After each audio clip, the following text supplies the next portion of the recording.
reading for this assignment is called Issues of the Roaring 20's.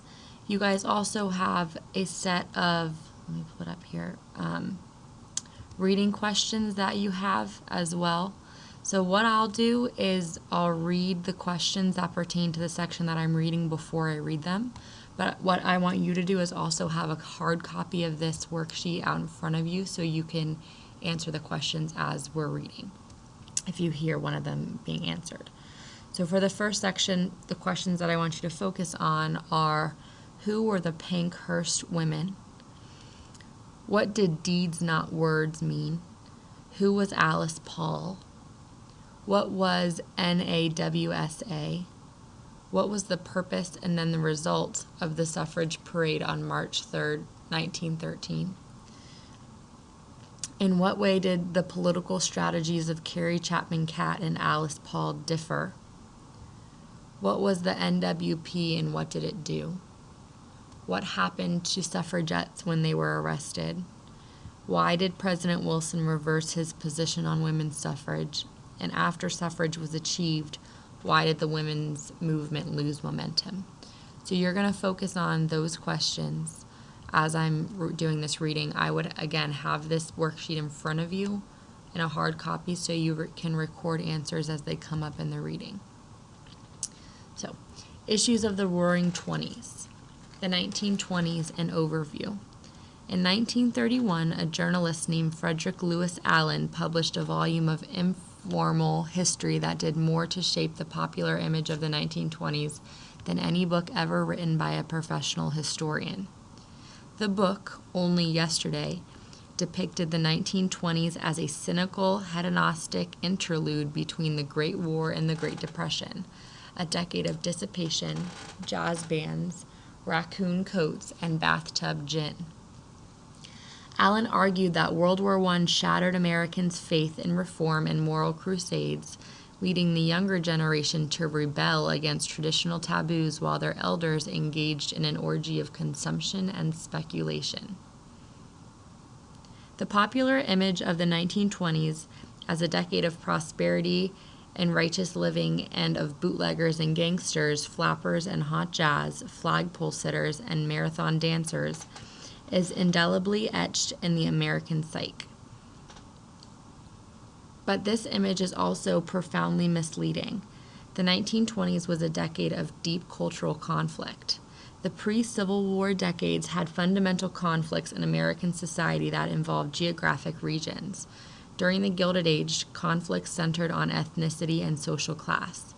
Conversely, the conflicts of the 1920s were primarily cultural, pitting a more cosmopolitan, modernist, urban culture against a more provincial, traditionalist, rural culture.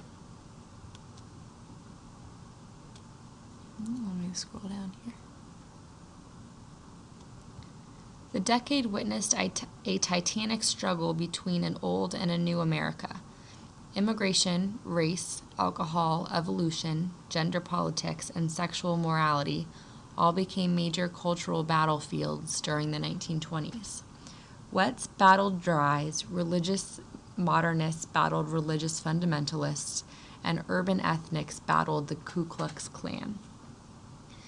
The 1920s was a decade of profound social changes. The most obvious signs of change were the rise of a consumer-oriented economy and of mass entertainment, which helped to bring about a revolution in morals and manners. Gender roles, hairstyles, and dress all changed profoundly during the 1920s. Many Americans regarded these changes as liberation from the country's Victorian past. But for others, morals seemed to be decaying, and the United States seemed to be changing in undesirable ways. The result was a thinly veiled cultural civil war. Militant suffragettes. Born on January 11, 1885, to Quaker parents in Mount Laurel, New Jersey, Alice Paul dedicated her life to the single cause of securing equal rights for all women.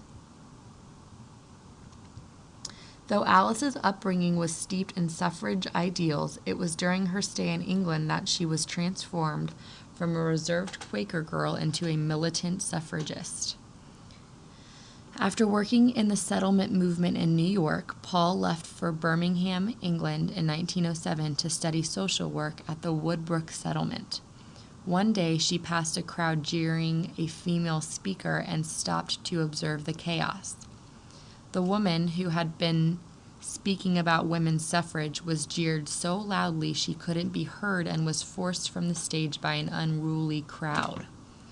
Alice introduced herself to the speaker, who turned out to be Christabel Pankhurst, daughter of England's most radical suffragette, Emmeline Pankhurst. Here comes your reading questions right here. The Pankhurst women, mother and two daughters, were leaders of a militant faction of suffragettes whose motto was "Deeds, not words." Believing that prayer, petitions, and patience was not enough to successfully enfranchise women, the Pankhursts engaged in direct and visible measures such as heckling, window smashing, and rock throwing to raise public awareness about the suffrage issue. Their notoriety gained them front-page coverage on many London newspapers, where they were seen being carried away in handcuffs by the police. Paul joined their movement, personally breaking more than 48 windows, according to one interview, and was arrested and imprisoned on several occasions. The suffragettes, including Alice, protested their confinement with hunger strikes, for which they were forcibly fed in a brutal fashion. During these dark days of imprisonment, Paul took strength from a quotation she often saw etched into the prison walls by her compatriots: "Resistance to tyranny is obedience to God." This sentiment, first expressed by Thomas Jefferson and later adopted by Susan B. Anthony, now inspired a new generation of revolutionaries in their quest for liberty. Paul noted the impact of the Pankhursts on the suffrage debate, rousing many in the country to their cause. Upon her return to America in 1910, she said, "The militant policy is bringing success.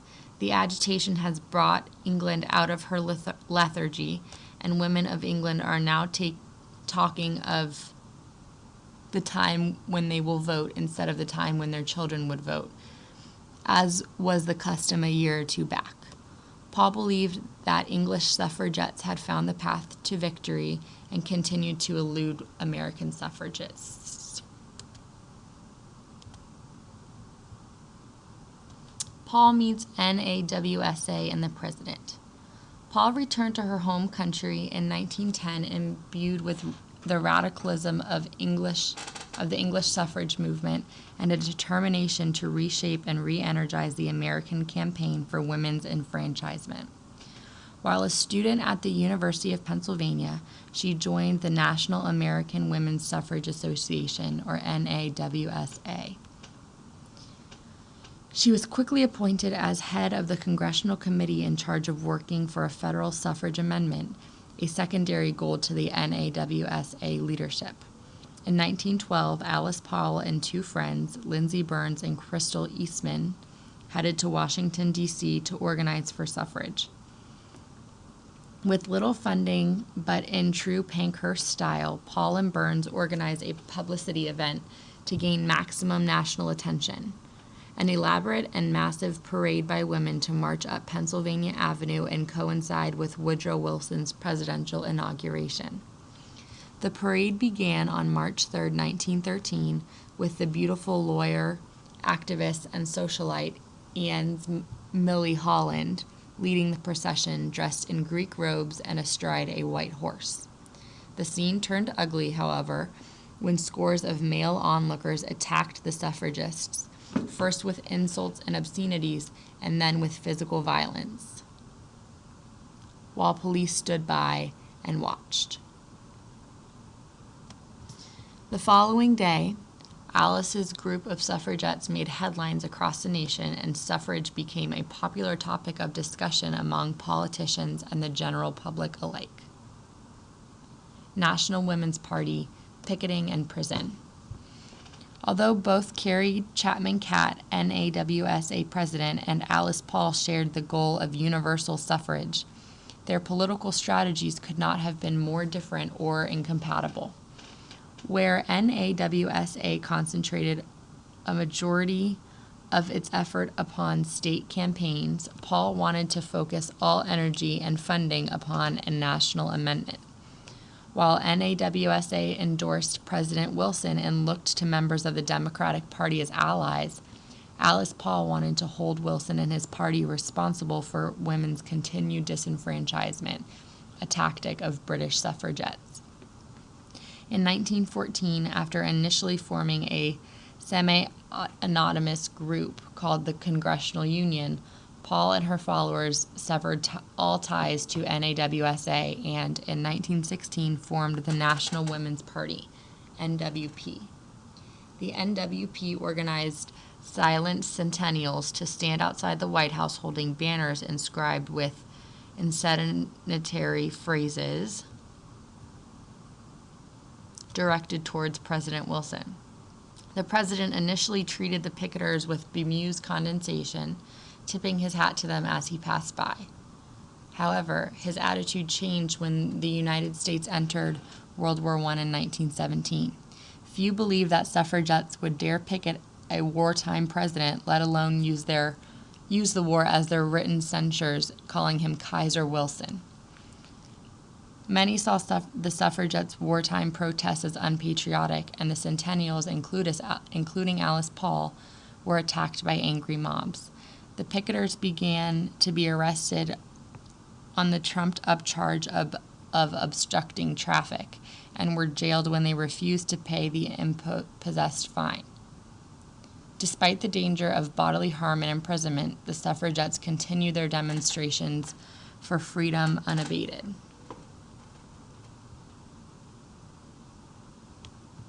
The arrested suffragettes were sent to Occoquan Workhouse, a prison in Virginia.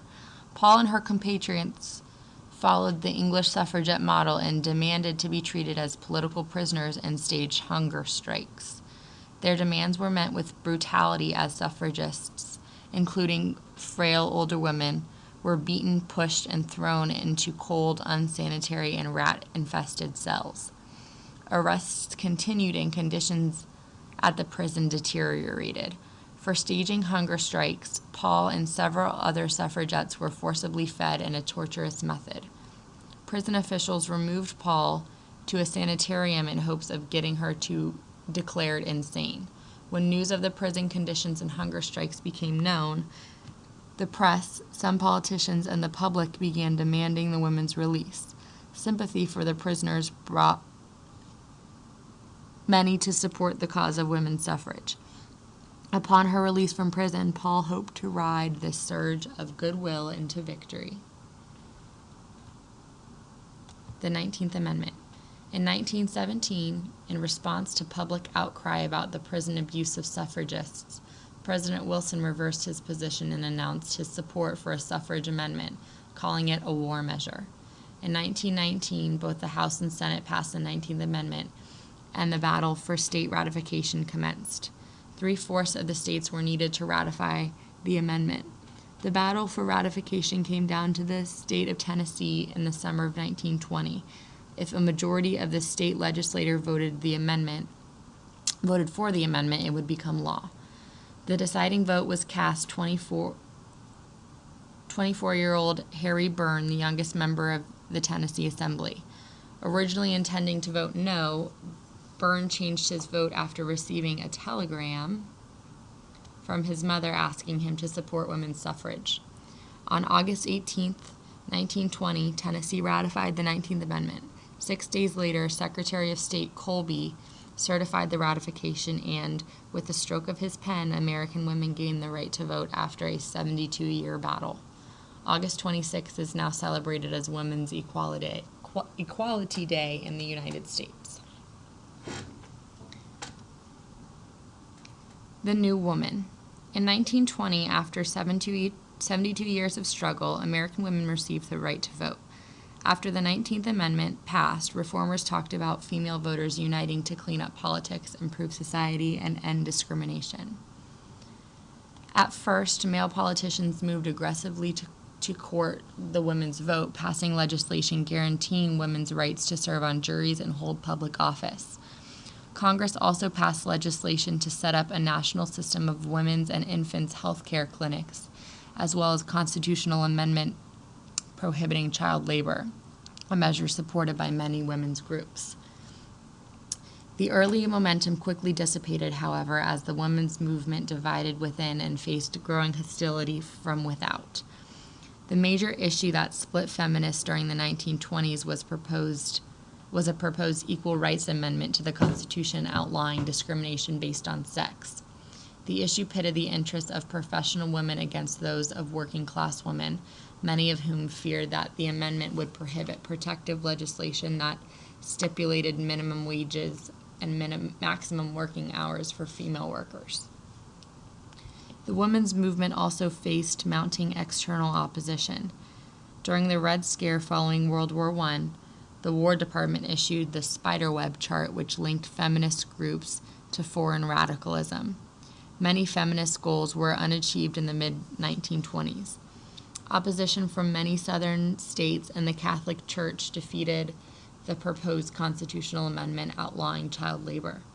The Supreme Court struck down a minimum wage law for women's workers, while Congress failed to fund the system of healthcare clinics. Women did not win new opportunities in the workplace. Although the American workforce included 8 million women in 1920, more than half were black or foreign-born. Domestic service remained the largest occupation, followed by secretaries, typists, and clerks, all low-paying jobs. The American Federation of Labor, AFL, remained openly hostile to women because it did not want females competing for men's jobs. Female professionals, too, made little progress. They consistently received less pay than their male counterparts. Moreover, they were concentrated in traditional female occupations such as teaching and nursing. During the 1920s, the organized women's movement declined in influence, partially due to the rise of the new consumer culture that made the suffragists and settlement house workers of the progressive era seem old-fashioned. Advertisers tried self-consciously to co-opt many of the themes of pre-World War I feminism, arguing that the modern economy was filled with exciting and liberating opportunities for consumption. To popularize smoking among women, advertisers staged parades down New York's Fifth Avenue, imitating the suffrage marches of the 1910s, in which young women carried torches of freedom, cigarettes. So you should have been able to answer these first 10 questions. Who were the Pankhurst women? What does deeds not words mean? Who was Alice Paul? What was NAWSA? What was the purpose and then the result of the suffrage parade on March 3rd, 1913? In what ways did the political strategies of Carrie Chapman Catt and Alice Paul differ? What was the NWP and what did it do? What happened to the suffragettes when they were arrested? Why did President Wilson reverse his position on women's suffrage? And after suffrage was achieved, why did the women's movement lose momentum? The questions that we're going to go over now are, why were some Americans supportive of prohibition? Why were some Americans opposed to prohibition? Why did prohibition fail? And in what ways was prohibition considered successful? Prohibition. At midnight, January 16, 1920, the United States went dry. Breweries, distilleries, and saloons were forced to close their doors. Led by the Anti-Saloon League and the Women's Christian Temperance Union, the dry forces had triumphed by linking prohibition to a variety of progressive-era social causes. Proponents of prohibition included many women reformers who were concerned about alcohol's link to wife-beating and child abuse, and industrialists, such as Henry Ford, who were concerned about the impact of drinking on labor productivity. Advocates of prohibition argued that outlawing drinking would eliminate corruption and machine politics and help Americanized immigrants. Even before the 18th Amendment was ratified, about 65% of the country had already banned alcohol. In 1916, 7 states adopted anti-liquor laws, bringing the number of states to 19 that prohibited the manufacture and sale of alcoholic beverages. America's entry into World War I made Prohibition seem patriotic, since many breweries were owned by German Americans. Wayne Wheeler, lobbyist for the Anti-Saloon League, urged the federal government to investigate a number of breweries around the country which are owned in part by alien enemies. In December 1917, Congress passed the 18th Amendment. A month later, President Woodrow Wilson instituted partial prohibition to conserve grain for the war effort. Beer was limited to 2.5% alcohol content, and production was held to 70% of the previous year's production. In September, the president issued a ban on the wartime production of beer. National prohibition was defended as a war measure. The amendment's proponents argued that grain should be made into bread for fighting men and not for making liquor. Anti-German sentiment aided Prohibition's approval. The Anti-Saloon League called Milwaukee's brewers the worst of all our German enemies and dubbed their beer Kaiser Brew. Unsuccessfully, the brewing industry argued that taxes on liquor were paying more for the war effort than were Liberty bonds. Yet, even after Prohibition was enacted, many ethnic Americans viewed beer wine drinking as an integral part of their culture, not as a vice. The wording of the 18th Amendment banned the manufacture and sale, but not the possession, consumption, or transportation of intoxicating liquors. Many brewers hoped that the ban would not apply to beer and wine, but Congress was controlled by the Dries, who advocated a complete ban on alcohol. A year after the ratification, Congress enacted the Volstead Act, which defined intoxicating beverages as anything more than 0.5% alcohol. This meant that beer and wine, as well as whiskey and gin, were barred from being legally sold. Enforcing the law proved almost impossible. Smuggling and bootlegging were widespread. 2 New York agents, Izzy Einstein and Mo Smith, relied on disguises while staging their raids, one posing as a man and wife. Their efforts were halted, however, after a raid on New York City's 21 speakeasies trapped some of the city's leading citizens. In New York, 7,000 arrests for liquor law violations resulted in 17 convictions. Enforcement of Prohibition was originally assigned to the International Revenue Service, or the IRS. Hence, the enforcement agents who destroyed moonshine stills were called revenuers. In 1930, enforcement transferred to the Justice Department. After Prohibition, tax collection on liquor was returned to the IRS, which was also charged with the registration of machine guns and sawed-off shotguns and the enforcement of taxes on tobacco. These responsibilities were transferred in 1972 to the Bureau of Alcohol, Tobacco, and Firearms. Prohibition failed because it was unenforceable. By 1925, half a dozen states, including New York, passed laws banning local police from investigating violations. Prohibition had little support in the cities of the Northeast and Midwest. Prohibition did briefly pay some public health dividends. The death rate from alcoholism was cut by 80% by 1921 from pre-war levels, while alcohol-related crime dropped markedly. Nevertheless, 7 years after Prohibition went into effect, the total deaths from adulterated liquor reached approximately 50,000, and there were many more cases of blindness and paralysis. According to one story, a potential buyer who sent a liquor sample to a laboratory for analysis was shocked when a chemist replied, "Your horse has diabetes." Prohibition quickly produced bootleggers, speakeasies, moonshine, bathtub gin, and rum runners, smuggling supplies of alcohol across state lines. In 1927, there were an estimated 30,000 illegal speakeasies, twice the number of legal bars before Prohibition. Many people made beer and wine at home. It was relatively easy finding a doctor to sign a prescription for medicinal whiskey sold at drugstores.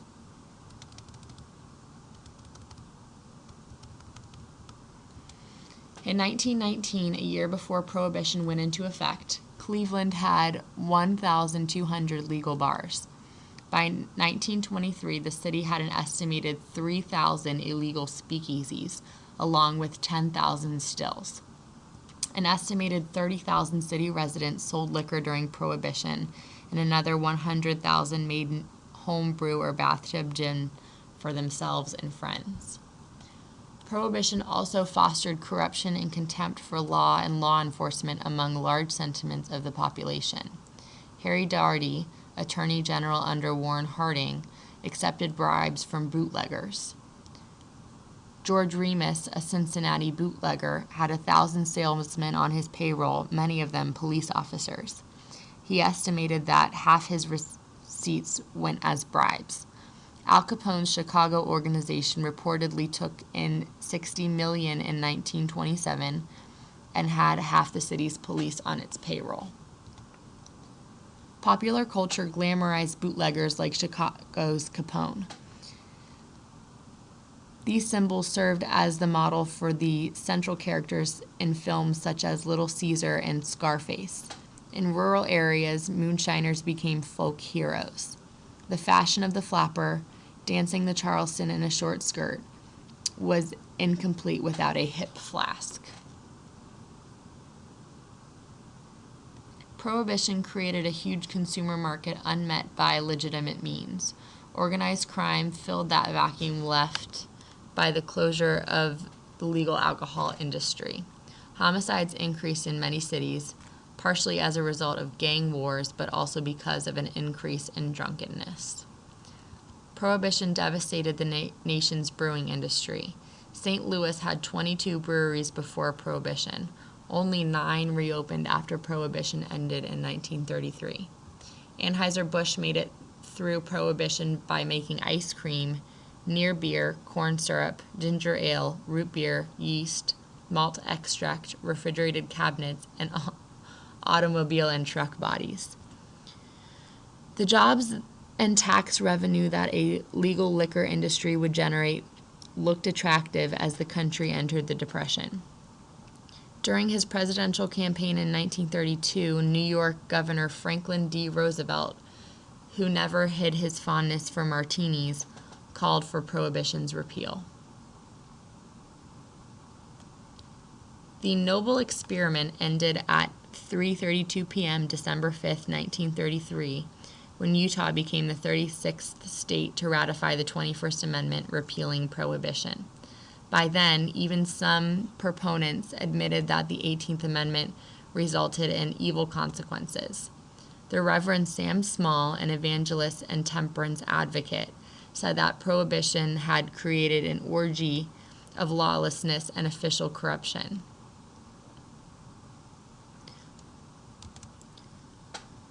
John D. Rockefeller, a teetotaler, observed in 1932, drinking has generally increased.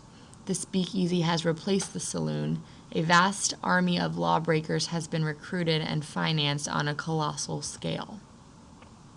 Even today, debate about the impact of Prohibition rages. Critics argue that the amendment failed to eliminate drinking, made drinking more popular among the young, spawned organized crime and disrespect for the law, encouraged solitary drinking, and led beer drinkers to hard liquor and cocktails. One wit joked that Prohibition succeeded in replacing good beer with bad gin. The lesson these critics derive: it is counterproductive to try to legislate morality. Opponents argue that alcohol consumption declined dramatically during Prohibition, by 30 to 50%.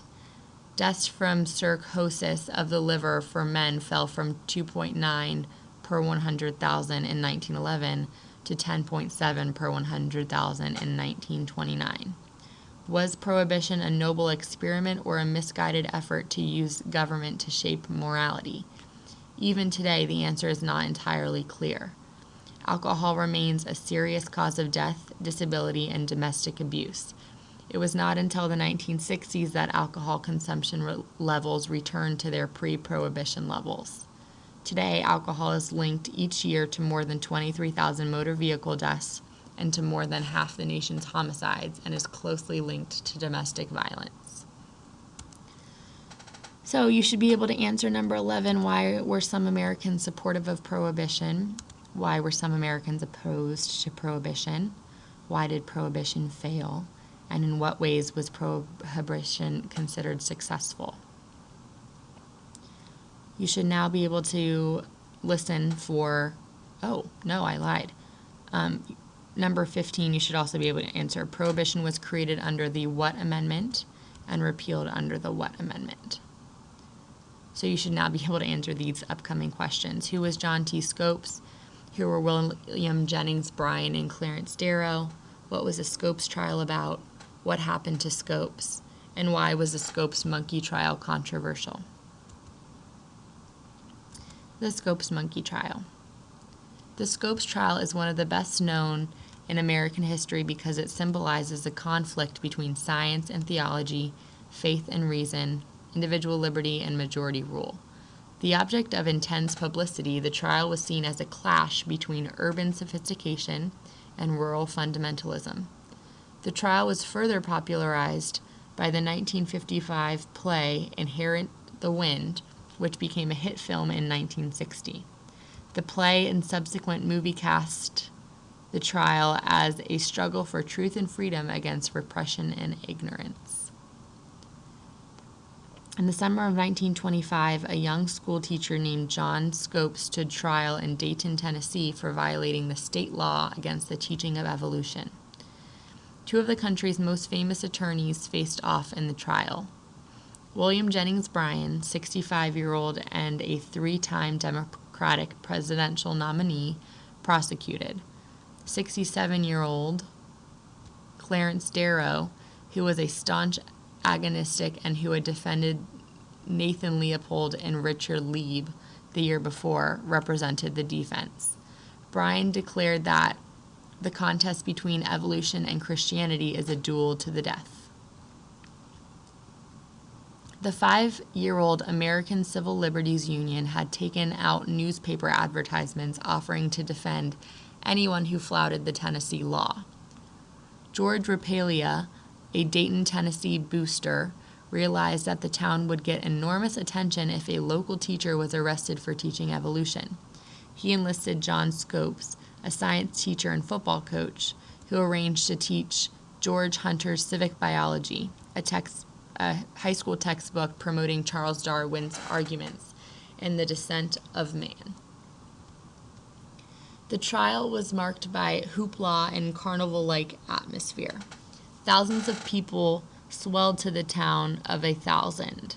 For 12 days in July 1925, 100 reporters sent dispatches. The trial judge had prohibited the defense from using scientists as witnesses. So, on the trial's 7th day, the defense team called Bryan to testify as an expert on the Bible. Darrow subjected Bryan to a withering cross-examination. He got Bryan to say that the creation was not completed in a week, but over a period of time that might have continued for millions of years. Bryan's position was complex.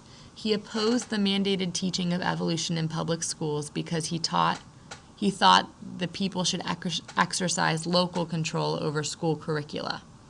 He also opposed Darwin's theory of evolution by natural selection because these ideas had been used to defend laissez-faire capitalism on the grounds that a perfectly free market promotes the survival of the fittest. As early as 1904, Bryan had denounced social Darwinism as the merciless law by which the strong crowd out and kill off the weak. Not a biblical literalist, Bryan was aware of serious scientific difficulties with Darwinism, such as Darwin's theory that slight random variations were enough to generate life from non-life to produce a vast array of biological species. But Bryan mistook the lack of consensus about the mechanisms that Darwin advanced to explain the evolutionary process for a lack of scientific support for the concept of evolution itself. The day after this exchange, Darrow changed his client's plea to guilty. Scopes was convicted and fined $100. However, the conviction was thrown out on a technicality by the Tennessee Supreme Court that the judge, not the jury, had determined the $100 fine. In 1967, the Supreme Court struck down Tennessee's anti-evolution law for violating the Constitution's prohibition against the establishment of religion.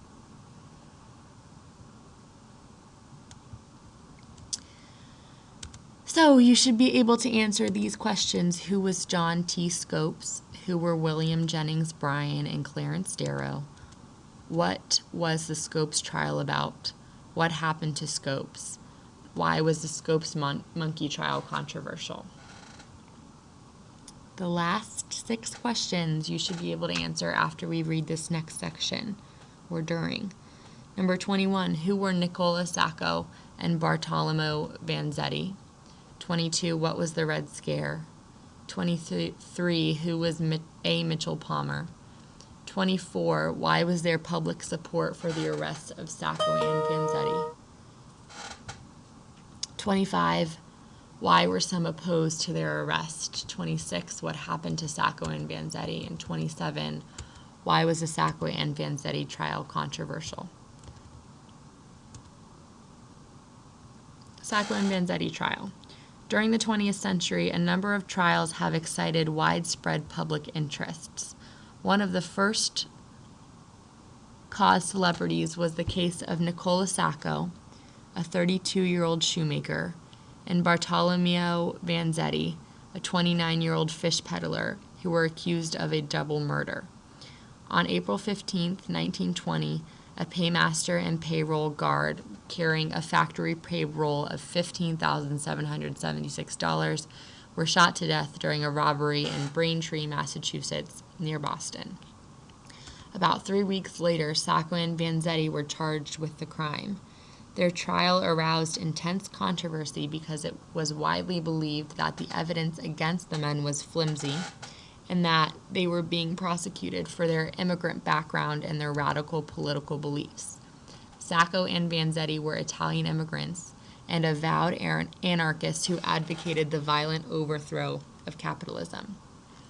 It was the height of the post-World War I Red Scare, and the atmosphere was seething with anxieties about Bolshevism, aliens, domestic bombings, and labor unrest. Revolutionary upheavals had been triggered by the war, and 1/3 of the U.S. population consisted of immigrants or children of immigrants. U.S. Attorney General A. Mitchell Palmer had ordered the foreign radicals rounded up for deportation. Just 3 days before Sacco and Vanzetti were arrested, one of the people seized during the Palmer raids, an anarchist editor, had died after falling from the 14th floor window of the New York City Department of Justice office. The police, judge, jury, and newspapers were deeply concerned about labor unrest. No witnesses had gotten a good look at the perpetrators of the murder and robbery.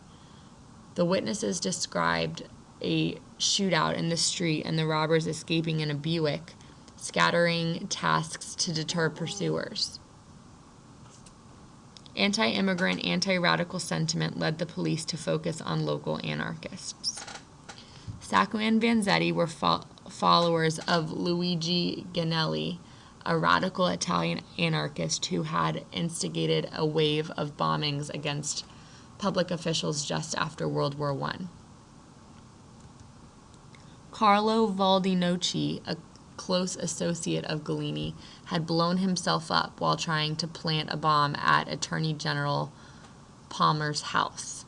Palmer's house was largely destroyed. The powerful blast hurled several neighbors from their beds in nearby homes. Though not injured, Palmer and his family were thoroughly shaken by the blast. After the incident, Sacco and Vanzetti acted nervously, and the arresting officer testified that Sacco and Vanzetti were reaching for weapons when they were apprehended. But neither man had a criminal record. Plus, a criminal gang had been carrying out a string of armed robberies in Massachusetts and Rhode Island.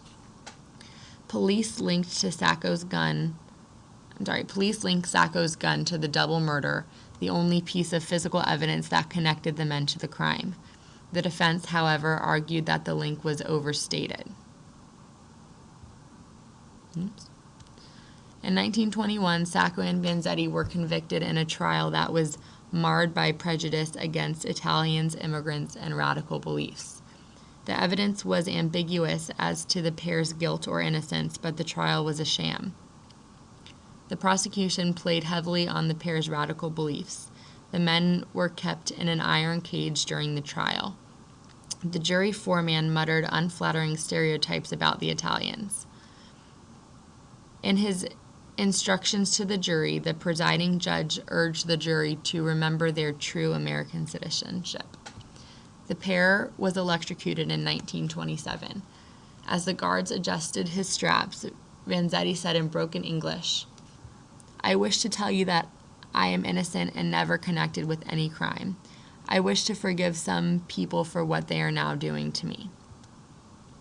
Their execution divided the nation and produced uproar in Europe. Harvard law professor and later U.S. Supreme Court Justice Felix Frankfurter condemned the prejudice of the presiding judge, who reportedly said in 1924, "Did you see what I did with those anarchic bastards the other day?" and procedure errors during the trial. These errors included the prosecution's failure to disclose eyewitness evidence favorable to the defense. A commission that included the presidents of Harvard and MIT defended the trial's fairness. Today, many historians now believe Sacco was probably guilty and Vanzetti was innocent, but that the evidence was insufficient to convict either one. So you should now be able to finish up this worksheet. 23, who was A. Mitchell Palmer? 24, why was there public support for the arrest of Sacco and Vanzetti? 25, why were some opposed to their arrest? 26, what happened to Sacco and Vanzetti? And 27, why was the Sacco and Vanzetti trial controversial? And to finish up the worksheet, 2 final questions to answer after reading these passages. Explain how the 1920s was a cultural struggle between an old and new America. And number 29, in what ways were the 1920s a decade of profound change?